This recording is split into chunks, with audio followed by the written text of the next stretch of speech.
Yeah, he's been grounded for such an opinion. We're not sure if it's the gamma radiation that turns him on. I don't know what Ang Lee looks like. They kept picking up the sound of these students pissing away. It felt very much high school play to me. You sound like you talk from personal experience. That's all wonderful and exactly what I want. Hello and welcome to Movie Smash!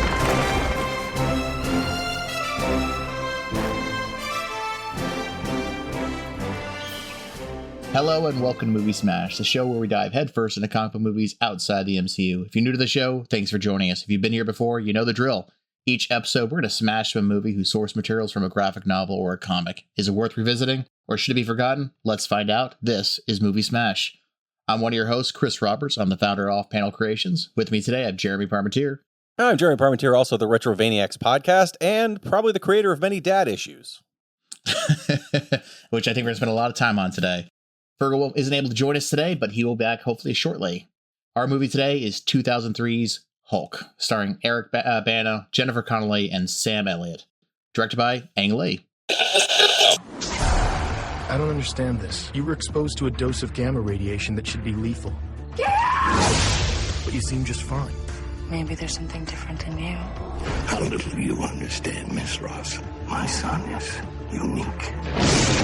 And because he is unique, the world will not tolerate his existence.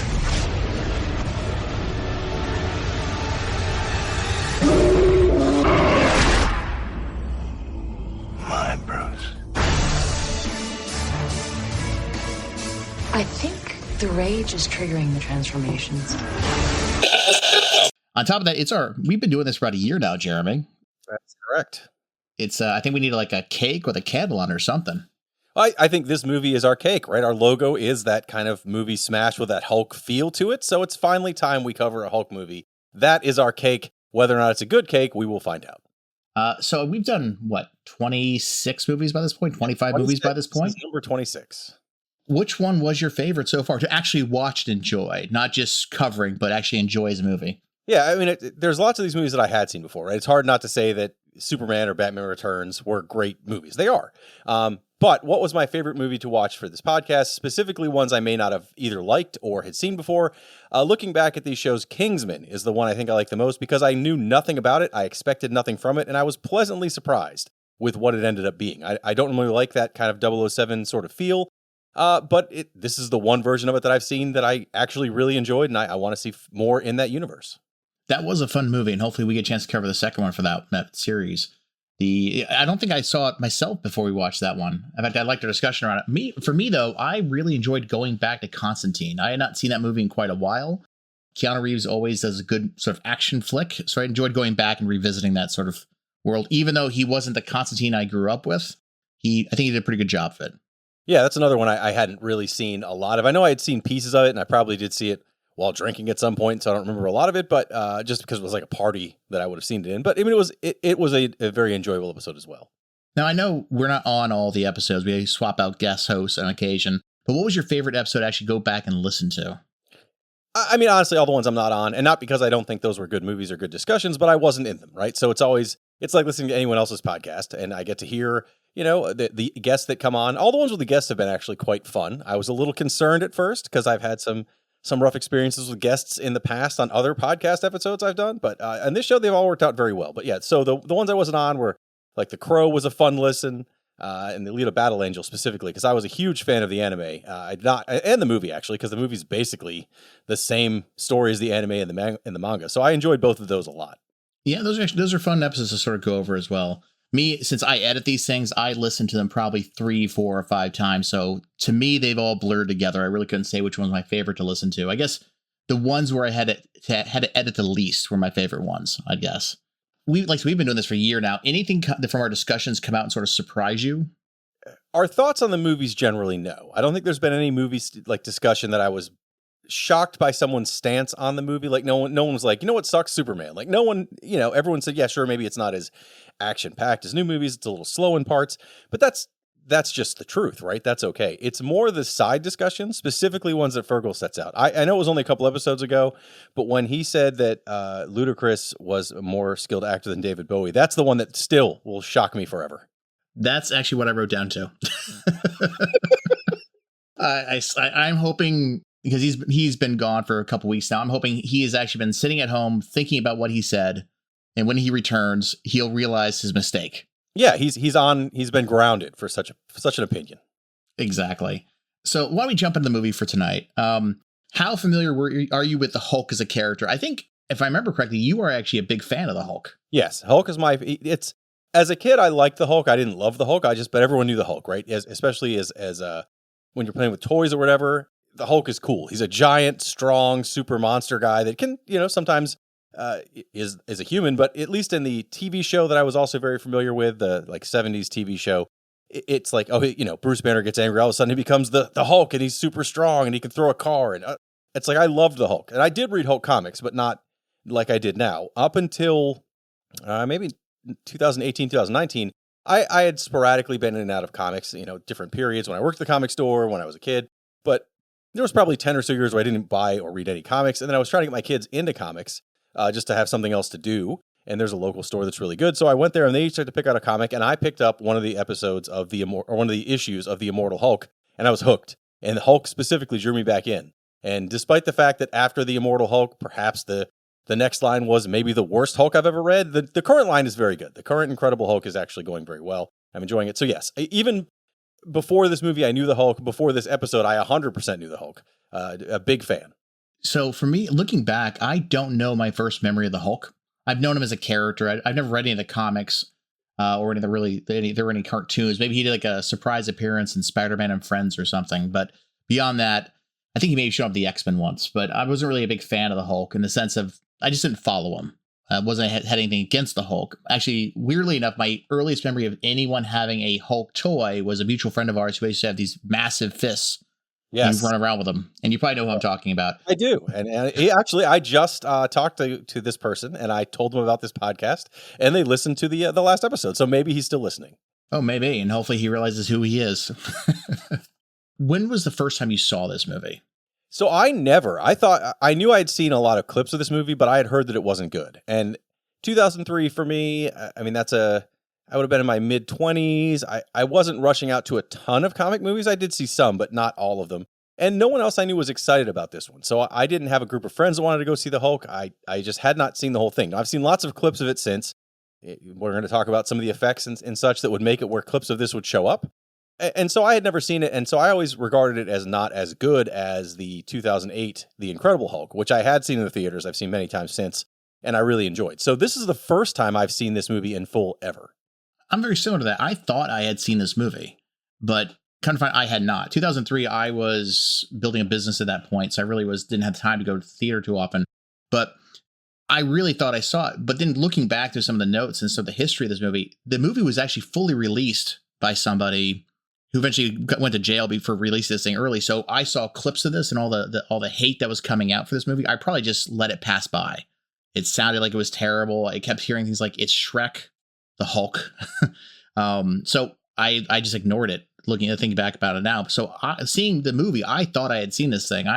Maybe the first 20 minutes I saw, but yeah, this is my first full memory of seeing this entire movie. For the comic book history, do you have any lore for us? Any background?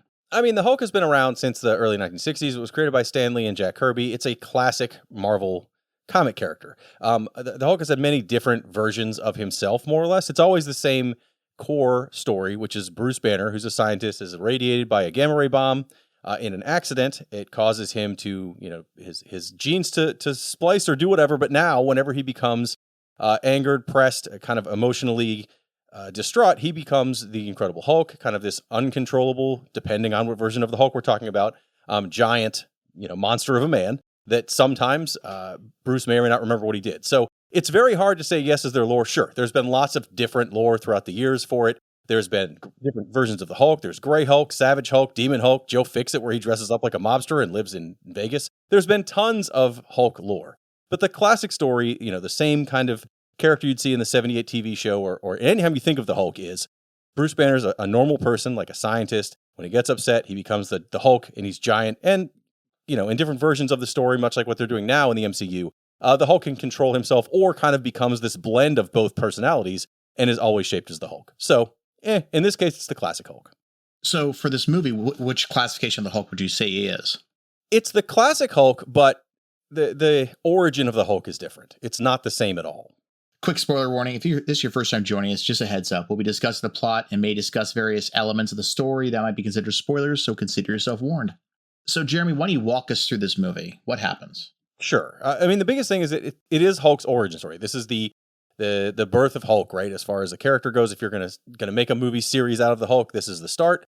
And in this case, instead of having Bruce Banner be a scientist who is working on, some sort of military weapon and gets stuck with this gamma ray bomb, instead he's a geneticist. More importantly, his father, who you see in these flashbacks from the 60s, was a geneticist working on some government program where I'm not really sure what they were doing. It was some kind of like super healing or super serum, probably super serum, because they keep going back to that for all the Marvel things.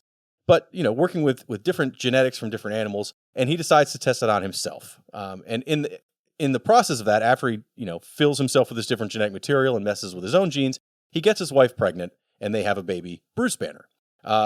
Bruce kind of has his father's genes, and it's little. You see little flashbacks of like, he when he gets hurt as a kid, you see his skin turn slightly green around the wound, and it heals very fast, like little things. But he doesn't become the Hulk as a child. He's got some kind of weird genes, but he doesn't know this, and he also doesn't really know about his father because right after, once Bruce is 4 or so, you see David Banner get fired by the government. He decides out of a fit of rage after he is fired to set off a reactor explosion at the lab he's working on. He kills Bruce's mother, and he gets put in jail forever, and Bruce is put into foster care. So Bruce has blacked all this memory out of him before he was 4. I'm sure it was very traumatic for him to see his mother get killed. And so he somehow, though, ends up also working as an adult with another name in a genetics lab with the daughter of the general who put his father in jail. His father was, of course, that's Betty Ross from the comics. She's always been kind of like the Hulk's girlfriend or wife, depending on, again, which iteration of the Hulk you're reading. And her father is General Thunderbolt Ross, who is, he knows about his father. He knows who he really is. And in another accident in this new lab, Bruce gets into an accident with a gamma sphere, so it's still more gamma radiation, but it's not a bomb. It's like a generator or something. He gets irradiated, and it would kill anybody else, but instead he actually starts healing. He seems to be doing better, but that has apparently kickstarted his genes, and so now whenever he gets upset, and the first time you see it happen, someone comes and tries to shut the lab down, he turns into the Incredible Hulk. So it's the classic Hulk. He's a giant green version of the person who plays Bruce Banner, who's Eric Bana. And he is the classic, almost savage Hulk. He doesn't talk. He doesn't seem to understand a lot other than things he likes and things he doesn't like. But it's not the, talking friendly Hulk you'd see in the MCU. So how do you feel Eric Bana did as Bruce Banner? I don't like Eric Bana as Bruce Banner. I always like the Banner character to be a little more wimpy, a little more unassuming. I know we're not talking about the sequel, but I think some of the other versions of Bruce Banner, almost actually every version of Bruce Banner other than Eric Bana, is better than him. He's not horrible. It's not like he's completely out of character. This isn't having, Sylvester Stallone play Bruce Banner, right? But it's still, he's a little too big, a little too buff, a little too, too handsome, if that makes any sense, to be Bruce Banner. But he does an okay job. You need the contrast between the personalities is much greater, is what you're saying. Yeah, and yes, and also Bruce is not forceful. In the comics, Bruce Banner is very mousy almost. Like he's very unassuming, he's very milquetoast. Obviously there's been times, again, depending what you're reading, where he might not be quite that much, but even on the ones where he tries to assert himself more, he still comes across as like the nerdy guy who's now really upset, right? So this Eric Bana instead seems like the guy on the football team who also happens to be a scientist. You want to be more of a Dr. Jekyll, Mr. Hyde sort of dichotomy, where very scrawny professor, not too big, and then so with the contrast of the big bad guys, not bad guy, sort of Hulk, for lack of a better word, is more drastic, I guess. Now you say that, I can see that. I can see Eric Bana is not a really wimpy kind of guy. I mean, I personally thought he did a fine job, but there's the only contrast I have is really Ed Norton, which I thought, by the way, that Hulk movie, which we're not going to review, I love that Hulk movie, so. And we'll talk about it towards the end, I'm sure. But again, Eric Bana is not a terrible Bruce Banner. Yeah. But he's just not what I had in mind. Like, I think he does fine in the movie, I guess. But I also don't think that the script for what Bruce was doing was very good. So a lot of the science and a lot of what he was actually doing was very vague. You might as well just say, I'm doing science. Like, that's about as good as the science is in this movie. How do you think it is compared to Ruffalo? the current Bruce Banner? So I don't really like Ruffalo as Bruce Banner. I think the weird amalgamated current Hulk that is always green but is definitely just Ruffalo's voice and Ruffalo's character with some Hulk strength and stuff is fine. And they did do that in the comics for a while where he's kind of smart Hulk or whatever. I don't have a problem with that. I think I had kind of the same problem I have with Ruffalo that I did with Eric Bana, where I don't think he comes across as mousy enough or trying to be inconspicuous. I don't think he does the same. I think that he's Mark Ruffalo and he's trying to be funny, and the script kind of calls for that for the stuff that he's been Bruce Banner in. Like, he's not the quiet, unassuming Bruce Banner. So let's talk about the Hulk then. Obviously, the Hulk character is all CGI. He's not animatronics or anything like that. How do you feel it compares to what you thought it would be? Does he feel like the Hulk? What he does is Hulk-like. For the classic kind of uncontrollable rage Hulk, I think he does a good job. You know, it's the Dr. Jekyll, Mr. Hyde more than anything else, right? It's once he becomes the Hulk, you can see that he's kind of out of control, but then there's flashes of, you can see Bruce reaching out through when he sees a reflection of himself, or after whatever he's done in rage, or he sees Betty and kind of calms down a little bit like that. That's really good. I think the scenes, for example, where he fights against the military are all very good. When he runs, when he jumps really fast across parts of the desert, yes, it's goofy, but it actually makes sense. The Hulk does do that. So those are all, I think the Hulk itself does good things. I think the CG on the Hulk, though, is pretty awful. Yeah, supposedly his face is supposed to be a combination of Eric Bana's face and Ang Lee's face, all rolled into one. I don't know what Ang Lee looks like, so, but it does look like they took Eric Bana's face and then, you know, put it through whatever kind of morph program to make him look giant and you know, rounder and whatever. But I think it looks bad.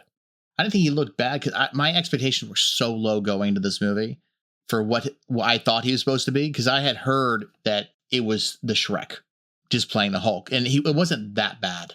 So my expectations were, I guess it all comes down to your expectations, you know, reality to compare to where your expectations are. But for me, it was not that bad of a special effects. I mean, it could be better. It was 2003's special effects.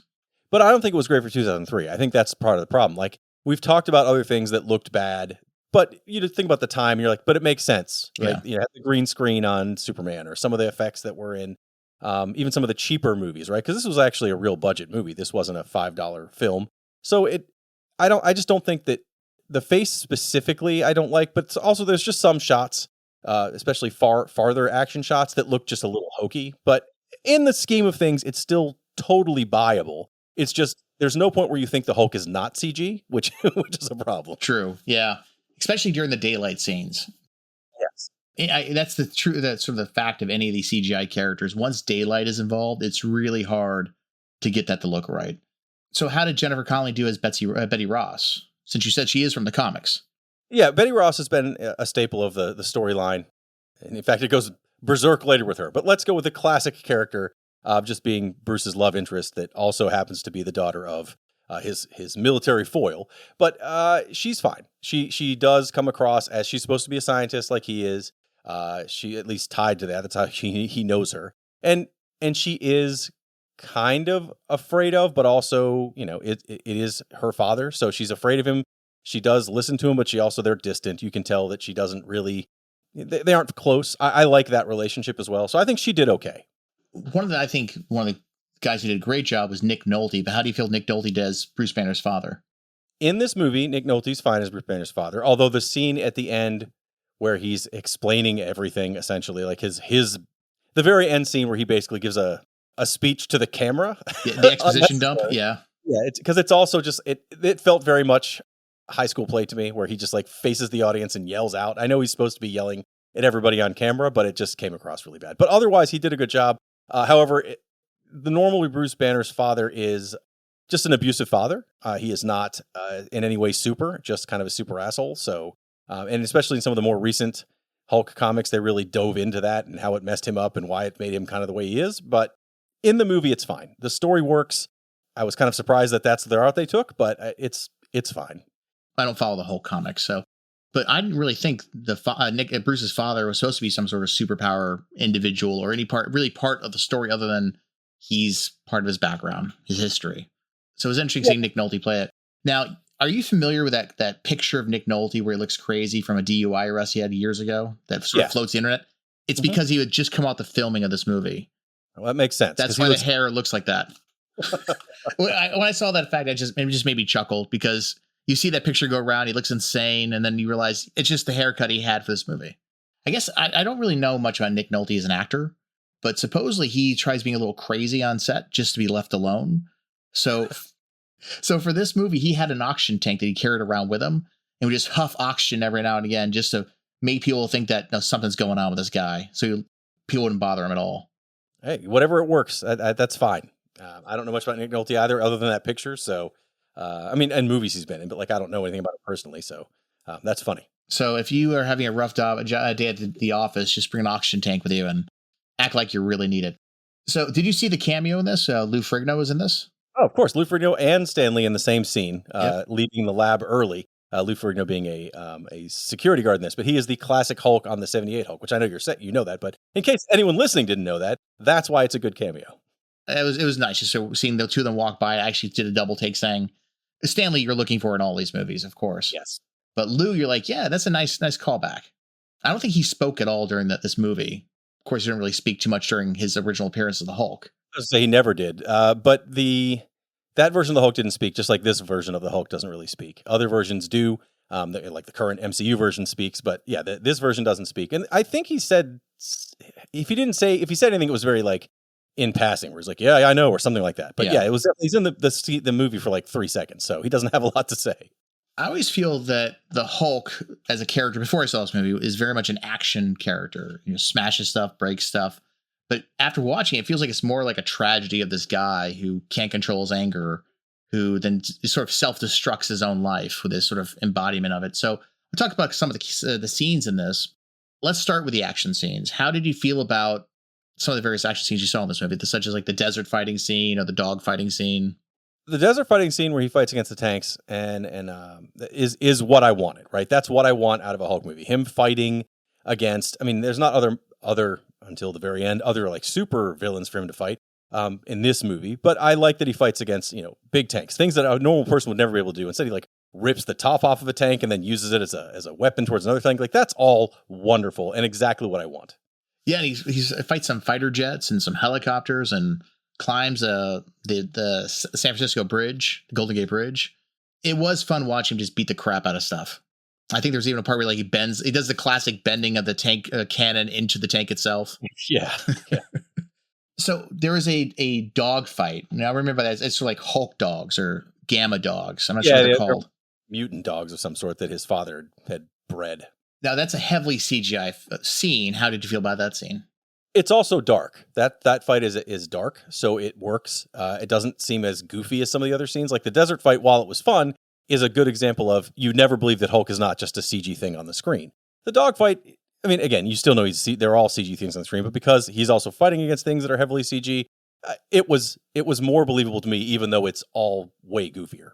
Now, this movie tells sort of the story of this is an origin story, right? This is the where Hulk comes from, but a lot of superhero movies just tell that story and then we fast forward to today and that's what happens.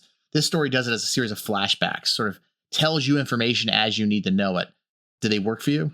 I was surprised that they didn't go with the classic story, right? None of this, him as a baby with his father's weird genes and any of that stuff, that was not part of the original story. Sure, they've done a bunch of, retcons and doing flashbacks in the comics where there's more information on his father and everything else, but like this specific story was not what I expected. So instead of having just the first scene being, not the first scene necessarily, but instead of having the origin just being that he's in the lab and that gamma thing explodes on him, they have all this backstory. I didn't think it was necessary. I did like the tie-in with his father only because his father has been much more of a part of the story in the last few iterations of Hulk, but it's fine. I don't think it's needed. It's one of the things I like about the sequel is that they do cover this very quickly and then they move on with the story. I think instead the first 2/3 of this movie really is getting to the point where you understand where the Hulk came from. But yeah, the Hulk doesn't show up till about 45 minutes into this. Right. And the story and the movie doesn't even start with the Hulk doing something and then there's a flashback, right? It starts with just stuff happening. There is a flashback, but not a flashback from a Hulk event. You've alluded to Nick Nolte, the final villain of this movie, because you would think Ross would be the villain, but he really kind of isn't. He's just somebody trying to do his job. and he's making some bad choices about it, but he's trying to do his job. The real villain or supposed villain or the final combat is Nick Nolte. Is that, I know you said that character, Nick Nolte's character, isn't that in the comics. No. But is there a villain that sort of meld with him at all, or is that a complete? It's kind of a melding of, there's a Absorbing Man who's he's been in Hulk comics. He can absorb, like he'll do the thing like where he grabbed his father grabs like a wire and bites it open, and then is able to suck the electricity in and become charged. Right, there are characters that do that. There's one specifically called Absorbing Man who does nothing but that. So he's kind of a melding of that. There are other characters I'm sure that do similar things. But no, his father doesn't have any superpowers. His father is just a jerk. I mean, they explain it as he has the same power that Bruce Banner has, but he can't keep that power, right? His skills won't keep the charge. He won't be able to continue to be the Hulk, where apparently he already knows somehow that Bruce is just always going to be the Hulk, right? It's not a thing where he was going to eventually lose that power. It's no, you will over time, learn how to control that, I guess, but you are always going to have the ability to turn to this giant green thing. He doesn't. He has to soak in the energy or the gamma or whatever and become a giant monster, and then it fades out. Yeah, they don't really do a good job explaining what delineates the two of them, besides the fact that one's father, one's son. I mean, there's the medical nanobots that Bruce is exposed to, but they never say that does anything. Like, we're not sure if it's the gamma radiation that turns him on, or if it's these nanobots working with the gamma radiation. And it's a mix of that, and his father's genes were 100% modified, where Bruce's genes were the result of his father's modified genes blending with his mother's natural genes, right? So maybe it's a more organic version of the same genes that his father has for the purpose of absorbing energy and becoming a super monster. But yes, they don't explain cut and dry why it happens. Things happen, including these nanobots, including that gamma accident, that make it so that now he is the Hulk. Does it really explain why? No. And maybe that's kind of good, because then it's impossible to say why, impossible to make it happen again. Right, that's been one of the things in this movie, and the kind of what drives the plot forward is now that they've captured the Hulk at one point, they're going to figure out why he's the Hulk and make a bunch of other people Hulks as weapons or whatever. Like that's their goals. They want to get samples of his blood and everything else, and maybe that's good that they don't explain exactly what happened so that you can't make it happen again. Maybe it kind of helps show that no one really quite knows how this happened, but as a result, the Hulk is now here. Yeah, and his dad, I guess he has some of the science technology that he's aware of, because he's able to turn those dogs into the gamma dogs and control them. So I guess I'm not saying that I've always got a question about sort of like what level of science knowledge does this guy have? Because I guess if they ever made a sequel, then they could go back and steal his notes, because they know where he lives. In what's clearly an evil genius's house, by the way. Yeah, it's like this old abandoned looking house covered with gates with wire on the top, like in the middle of a neighborhood. There's actually not deleted scene. There was a part of the original screenplay that was cut from it, because he makes a comment. Remember the first time you were introduced to him, and he says, the old janitor's dead. When she asks where he is, there's a cut scene where he kills that janitor by bringing him to his house and having his dogs eat him.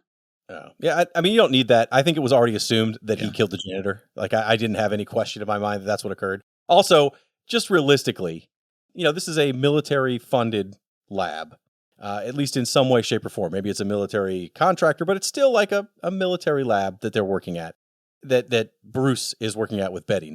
And they hire this new janitor who happens to be this guy who not only is previously jailed for fooling with military labs, but also is clearly like he's there for a reason. He looks like an insane person.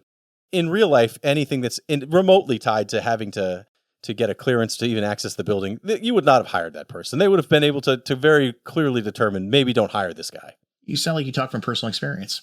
I do. Although, I no longer have one, but I used to have one. That means anyone can get one. So maybe I'm wrong. Maybe any crazy person can get a clearance. I remember being interviewed for that one.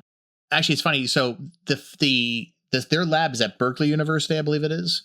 And during the filming of that scene, they had to cancel filming for about 2 hours because some college students started peeing near set. They moved some porta johns nearby, just continuously peed into them. They kept picking up the sound of these students pissing away. They had to cut filming until they found it, because the students kept running away and coming back because, they thought it was funny. And 20 years later, it's pretty funny. So if you're listening to the show and you're one of those students, please let us know. I'd love to find out more of the story. So this movie takes place it's just over 2 hours long. Did it feel like it was 2 hours long? Yes. Other movies we've done, I didn't think felt this slow.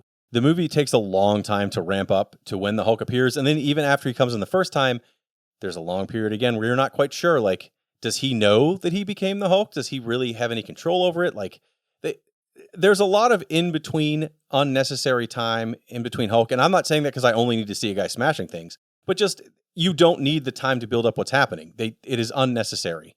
This movie could have been cut by 20 minutes easily, most of which dealing with General Ross. And I think you could have made this fly a little faster. Yeah, Ang Lee in an interview was saying how he was the movie was more about Bruce Banner than the Hulk. And it's more about the tragedy of Bruce Banner. That's what he was trying to get across. And obviously, at the time, the public didn't quite like that. And I can see that. The movie did feel long. I had to do it in 3 different sessions. Watch one part, had to go do some work, come back, do it again. I couldn't sit. I probably could sit through the whole thing if I had to, but I chose not to because it is a pretty long movie. And it gets to the point where at points where you do check at least me, I check the clock to be like, how much time do I have left for this thing? Well, and in Ang Lee's defense, I think the character Hulk does need to have that kind of tragic storyline, right? The Hulk is a great supporting character. If you put the Hulk in the Avengers movies, you can have him show up and smash things, and that's great, and everyone cheers. But a whole movie of that is not enough, right? That character of the Hulk really does have a big part of it being Bruce Banner and how this has, ruined his life. I think the sequel does a good job of kind of, without dwelling on that, you feel bad for Bruce Banner the whole time. And I think this movie doesn't quite nail that as well as it needs to, but I think that is an important part of the story. Well, given your other podcast, Retrovaniacs, there is a tie-in video game for this. Have you played it? So there's actually a tie-in video game that's directly tied to this game for Game Boy Advance or some other games, and it's a pretty standard like platform game that happens to be Hulk. There's a game that came out after this that actually I think a lot of the desert scene where he's fighting the tanks, a lot of that. Imagine a game based on that. Mm-hmm. It's a game called Hulk Ultimate Destruction, and it's amazing. I mean, if you like open world superhero games, if you like the Spider-Man games that have come out for PS4 and PS5, but wish it was about the Hulk, that's the game you want to find. It's on PlayStation 2, GameCube, and I think original Xbox. It is wonderful, and they've not remastered it. They've not put out another game like it with the Hulk, and it's super good. But it's all things like that tank scene, right? You fight against a bunch of tanks, and then you can get abilities to take 2 cars and smash them together and make them big metal fists for the Hulk for a minute, and they last for a few hits, and then he storms off. But he does that super jump like he does this movie. He does a lot of stuff. But it's not really a tie-in to this movie, but I did notice that during that whole scene, from the desert fight scene on to where he's running, away back to San Francisco or whatever, that reminded me a lot of all the animation and the kind of moves you get in that Hulk game. So does it suffer from the issues that the Superman games have, where basically you're invincible and you're just destroying things, or is there actually a level of risk to it?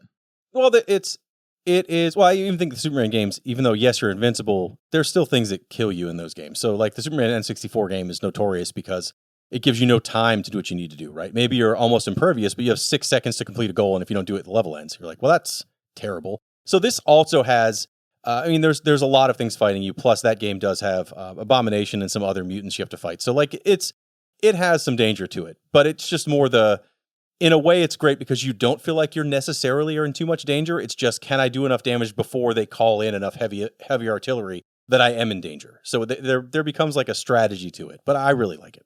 So it sounds like GTA 5, trying to make sure you don't get it 5 stars before you get wiped out. Actually, very much like that. It's very much, when in GTA, without any stars, you're doing whatever you want, and it's fun. But eventually, more and more law enforcement come in, and then it's too dangerous. And that's exactly what Hulk does. So this movie obviously is special effects. Without special effects, this movie wouldn't exist. How do you feel about how the Hulk is portrayed? Again, I think, especially in The Sun, it is very clearly a CG Hulk. And I know that seems silly to say out loud, because what else would it be? You're not going to have Lou Ferrigno painted green in this. It's going to be a CG Hulk. But every other version of the CG Hulk after this looks better, and this just seems jarring. And I'm not even comparing it to those other ones to say that why didn't they do that? Because obviously it's a few years sooner. But just to other things we saw at the time. I mean, this is 2003. We're not talking the early 90s. We're not talking a movie that was made on a shoestring budget. Like, this should have had a better CG Hulk, and I don't think it's very good. But it's also not completely horrific. It's not the worst thing you've ever seen, but it's just not great. And again, I don't like the face. I understand what they were aiming for, and that I don't know how I would have done it better necessarily, but the face looks really, really goofy. Yeah, I thought he looked okay in the dark scenes where you can't really see him too much. But yeah, once he's out in the light, it's painfully obvious. The one thing is he, unlike the Hulk in later movies, at least I believe, he changes sizes throughout the movie. He gets bigger. Yeah, the angrier the Hulk gets, the larger he gets. That's not really... maybe that is what something one Hulk did at some point, because, again, depending on who's writing it at the time and the different arcs they've had, maybe there's been something like that. But there's definitely been the angrier he gets, the stronger he gets. That is pretty consistent with Hulk, the classic green rage Hulk. The angrier he is, the stronger he gets, to the point where in one of the more recent storylines, which is, I call it Starship Hulk because he basically goes to other planets. In that version of it, the Banner has built some kind of system that will torture the Hulk, and the more he tortures him, the stronger he gets. So it's almost like he's controlling the Hulk in like a spaceship. It's not good. It is not a good story. The current line is much better. But that is consistent. The angrier the Hulk gets, the stronger he is.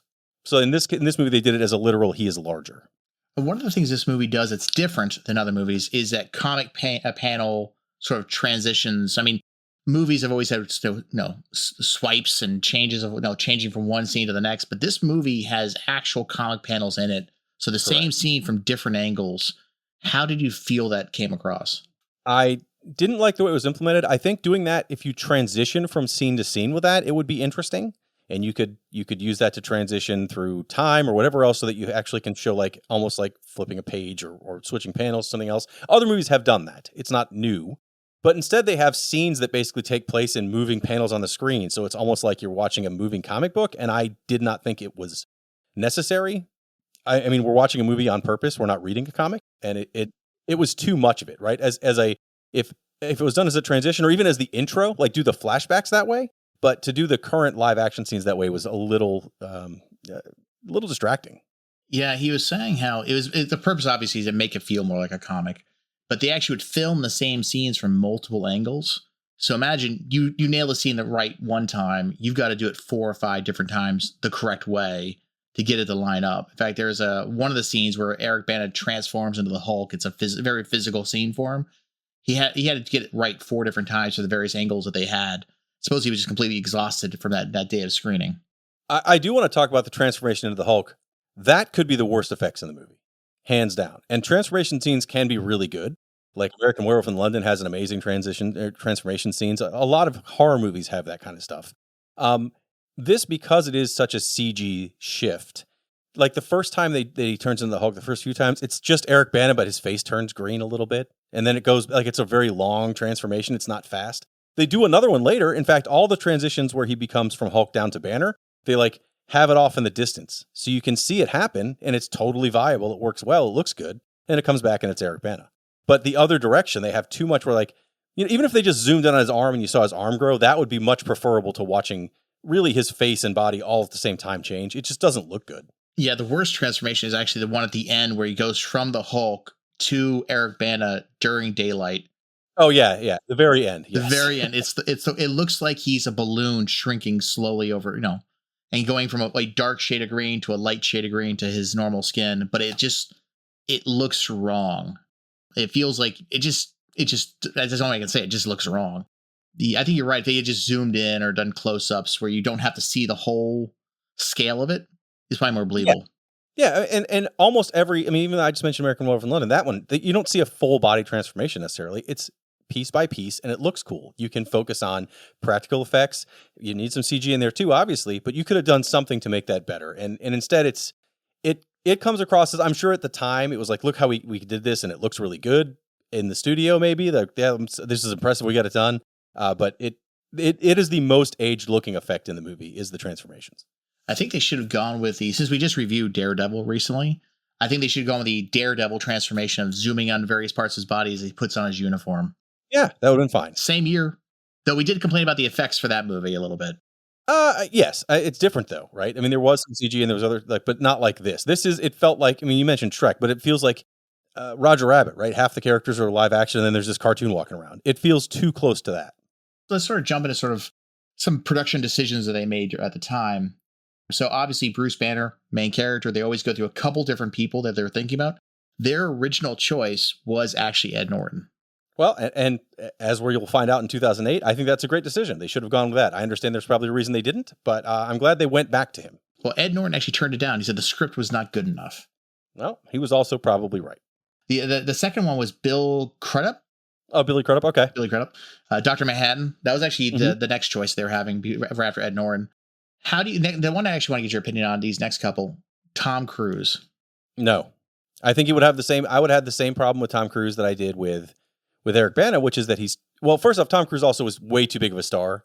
You kind of want somebody who is, you don't have to be completely unknown, but Tom Cruise is like grade A++ star. You're not going to have him be your wimpy Bruce Banner. He's going to be Tom Cruise, who happens to turn to the Hulk. So I'm glad they didn't go that route.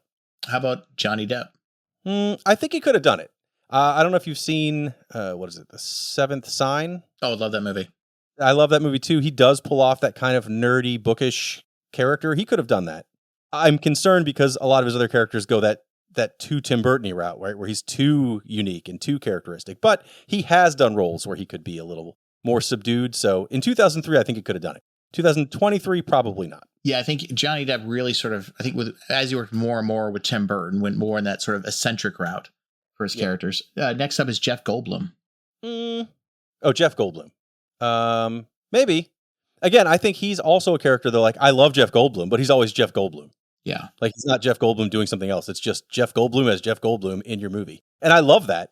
But do I think he'd been a good Bruce Banner? I don't know. I think it would end up where he ends up being Seth Brundle, who happens to turn to the Hulk. Now we also have David Duchovny.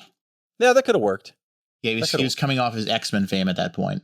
Yeah, I think he could have done that. And the one I thought was most interesting was they actually did test screening with to see if it would work or not, was Steve Buscemi. Yeah, actually, I think he could have done an okay job. He does that very good, like kind of, he can do that kind of subdued character. He does not look like the kind of person who would turn to the Hulk. No, I think the CG version of his face into the Hulk would look incredible in a way that probably isn't good, but I would have loved to see. He definitely would create that sort of distance between Bruce Banner and the Hulk. I mean, they'd be two very different looks.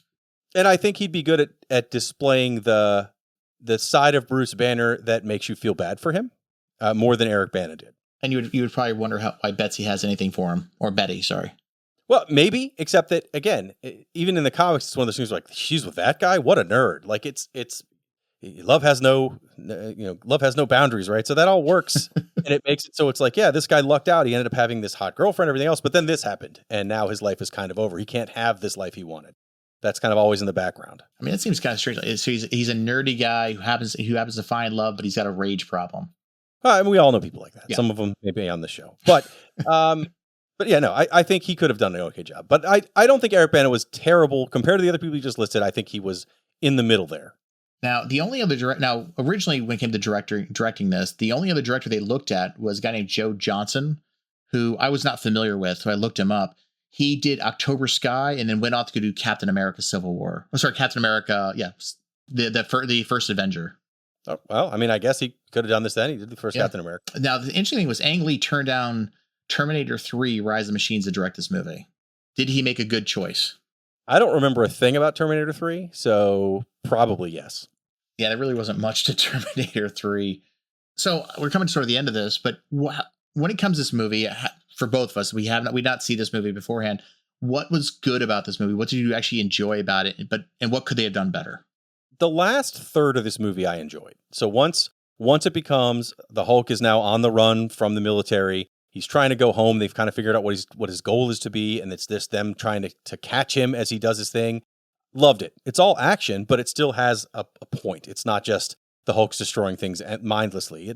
It's good. I enjoyed that, and it's better than I remember what this movie having the reputation for. I think in general, the CG, like we mentioned, for the Hulk himself could be better.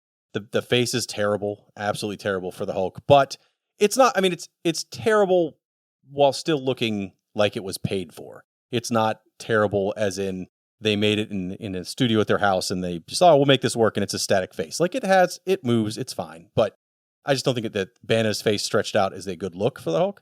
I also think it's a little slow. You mentioned the pacing does feel like there's long periods where nothing happens. They could have really abridged the birth of Hulk by probably 20, 30 minutes, and this movie still would have been just fine. So for me, the movie, I liked what they were going for. I like the idea of being a real tragedy around Bruce Banner, telling that story. The issue I have really is it's way too slow. Well, the other thing I actually like too, I like what they attempted with those comic panels, but by about halfway through the movie, I was tired of it. Yeah, it's too much of it. I like the idea, but it's too much. And they dial it up to like 11 by the end. It just keeps happening over and over. Like when he's breaking out of the facility, there's so many of those transitions. Like I was done by that point with that. The special effects, obviously, if they'd done the special effects on the Hulk's face or the Hulk in general, could have been much better. But like I said, I liked what they were going for. I think it suffers what a lot of these origin stories suffer from is they're trying to tell the story of his origin, but like the enemy doesn't really feel like an enemy until like always like the end of the third act. Like the enemy, the big bad always comes in. Like Ross is there, but he's not really the enemy. I understand where Ross is coming from. There's this threat. He exists. What should I do with it? Right? He makes some bad decisions, but then his father is there, who's the secret big bad, but it's just leading up to one big battle. I don't feel like a contest between those two as the movie goes along. No, I don't feel the contest between the two. And you also, even during that fight, it's really not a fight. Like it's almost like a secret reveal of this big enemy at the end, and he essentially kills himself. I mean, the Hulk doesn't do anything to really cause the fight to end. It's kind of like his father gets what he wants more or less, and turns out it's not what he really wants, and that's fine. But he you know, it's his own lack of understanding of the situation is what kills him. It's not that the Hulk and his father have this huge big Hulk fight. That's what makes this movie not feel that way to me, right? You don't have an enemy that feels consistent the whole way through. Yes, you have the military as this constant foil, but there's nothing that feels like the Hulk's really in danger. If anything, it's like, is the Hulk going to destroy a bunch of stuff to get where he wants to go? He's not really in danger here. The things that are going to hurt him are his own. You know, he doesn't want to hurt Betty. He doesn't want to hurt people. He doesn't want to necessarily be a bad guy. He's just an uncontrollable rage demon. And so he's got to figure out how to make all these things work while not destroying the world.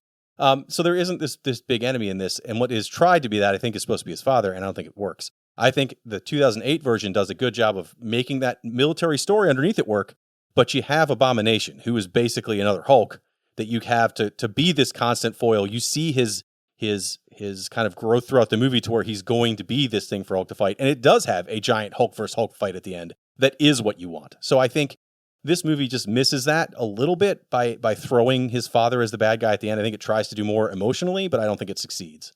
Well, as you were talking about it, a word came to mind, agency. The Hulk, Bruce Banner has no agency. Everything's happening to him. You know, he's just reacting to all the bad stuff around him versus making decisions. I think it would have been a better story if we see Bruce making terrible decisions and the bad stuff happens, so he has to learn from that. This is he just surviving a bunch of bad stuff, and you know, he doesn't make a choice ever. He's just along for the ride. Exactly, which is why it feels so empty at the end of the day. Which is why that combat at the end of it is like, okay, just another bad thing for the Hulk to deal with. There's nothing there. Well, and again, there's nothing you can point at and say, oh yeah, that fight's cool because the Hulk does this. Like that's not. It's a bunch of cool looking cinematics, but it's just watching a video. Yeah. I think that really sort of touches upon what I think the biggest issue is for it. I guess because we've had so many Hulks, so many Bruce Banners, and this is a short amount of time between Eric Bana, Ed Norton, Mark Ruffalo, who do you think does Bruce Banner the best? Well, you also forgot Bill Bixby, but we'll skip him. Well, I'm talking about in the last 2 decades. Bill Bixby, that was a 10-year anniversary when this movie came out from when he passed away or something like that? Yeah, he definitely was passed away before this came out. I don't remember exactly how long it was, but so of those three, of Bana, Norton, or Ruffalo, I always liked the Norton version of this. I know he was only in the one movie and he was apparently a dick, so they didn't bring him back.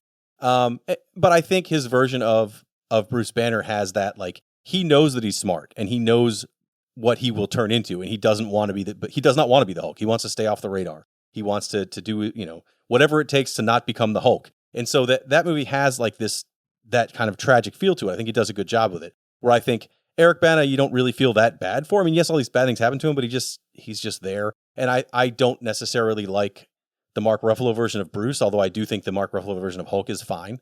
But it's not, Mark Ruffalo isn't bad. It's just more tongue-in-cheek MCU. It doesn't feel like there's any seriousness to that, where Ed Norton felt like kind of a tragic figure. So I like the Norton character, but I have to give Ruffalo credit that he's still been in the MCU, and I like him when he shows up in things. I like him in the Thor Love and Thunder, and I like him in even the She-Hulk show that came out. Like, I liked Mark Ruffalo's appearances in those. So I don't dislike the Ruffalo character. I just think Ed Norton was a better Bruce Banner. Yeah, I think for a more serious portrayal, Ed Norton does a fantastic job. He is more tragic, and I feel like he does make actual decisions about he does have like a counter for how many days it's been since he's had an outburst. Yes. That's the whole presence of the thing. He is actually trying to fight the Hulk or control the Hulk. Mark Ruffalo at the end of the first Avengers movie is just like, I'm just angry all the time.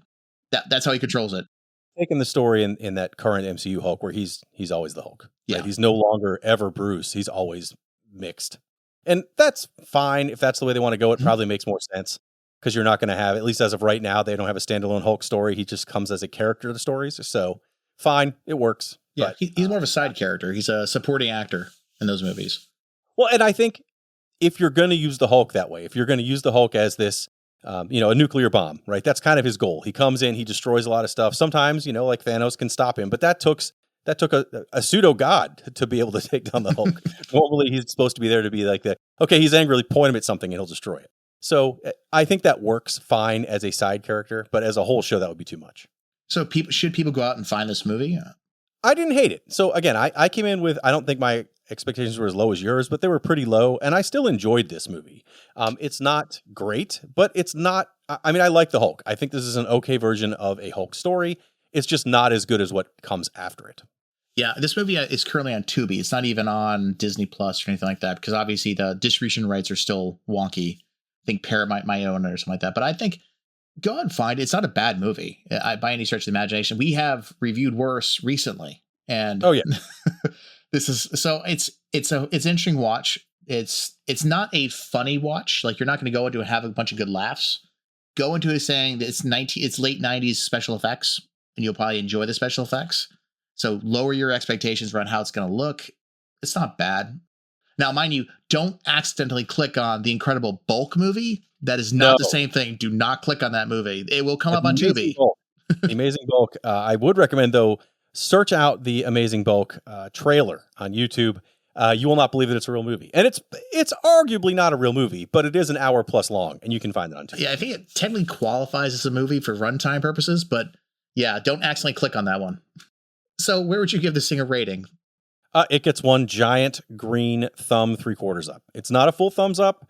Again, I think the movies that come after, I think if we did the 2008 Incredible Hulk, it would be one massive thumb up, but this is still better than I expected. So I'm going to give it a giant green 3/4 thumb. I'd probably give about a half a thumb. We have in our recent history of reviewing have had some stinkers. Yeah. I think maybe my sense of where I'm comparing things might be a little bit off. So I'm sort of hesitant about giving it 3/4, but it feels like 3/4 because of what we reviewed recently, but I would probably give it a half. You can't go wrong with it. I mean, you could put it on, enjoy it. It's over 2 hours, so it'll take some time. Actually, you might want to go see it just for that effect of how they transition between the comic panels. It was kind of interesting how they did it. But yeah, it gets very tiresome by the end of the whole thing. But before we go, we do actually have some mailbag for today. Uh-oh. That's never good. Yeah, so this one's kind of interesting, actually. It came in after our Whiteout episode. It's from KR. It says, I love the show, but you guys made a mistake. Antarctica holds the record for sustained wind speeds. Wind speeds can reach up to 200 miles per hour. 70-mile-per-hour winds can lift a 200-pound person. In addition, as for the buried plane, they found World War II planes under 200 feet of snow and ice in Greenland. Okay. Well, you know what? I am okay to be wrong. That means that scene is believable. It also means that the weather that we complain about, that they wouldn't blow a guy away, is in fact believable. So maybe I just have never been to Antarctica, and I would have to make sure if I do go, it's not during that kind of wind. But thank you for the correction. That makes me feel better, because otherwise I actually liked that movie somewhat, and I thought that was unbelievable. So it just turns out that I am ignorant. I think what we need to do is we just start a Patreon just to send the two of us down to Antarctica and experience the winds for ourselves. A GoFundMe to take us to Antarctica. So, Jeremy, as we head out, where can people find you? As always, you can find me here every 2 weeks, but otherwise, I'm on Retrovaniacs podcast. You can find everything Retrovaniacs at retrovania.net. And for me, you can always find me at Off Panel Creations, where we're always over there trying to build some piece of nerdy furniture. Big thank you to our listeners for spending some time with us today. If you believe this is the best version of the Hulk, or you've seen the Amazing Bulk and you want to let us know about it, send us a note over at movie-smash.com, and we'll see you in a couple weeks. Thank you again for listening, and I hope you enjoy the show. This has been Movie Smash with Chris Roberts, Jeremy Parmentier, and Fergal Amayo. Produced by me, Chris Roberts. Executive produced by Off Panel Creations, LLC. Movie clips provided by the respective studios. You can rate and review the show at Apple Podcasts and Spotify. You might even find your review read on a future episode. Got a question for us? Visit us at movie-smash.com and send us a note. It too can be read on a future episode. If you haven't already, please subscribe to Movie Smash wherever you listen to your podcasts.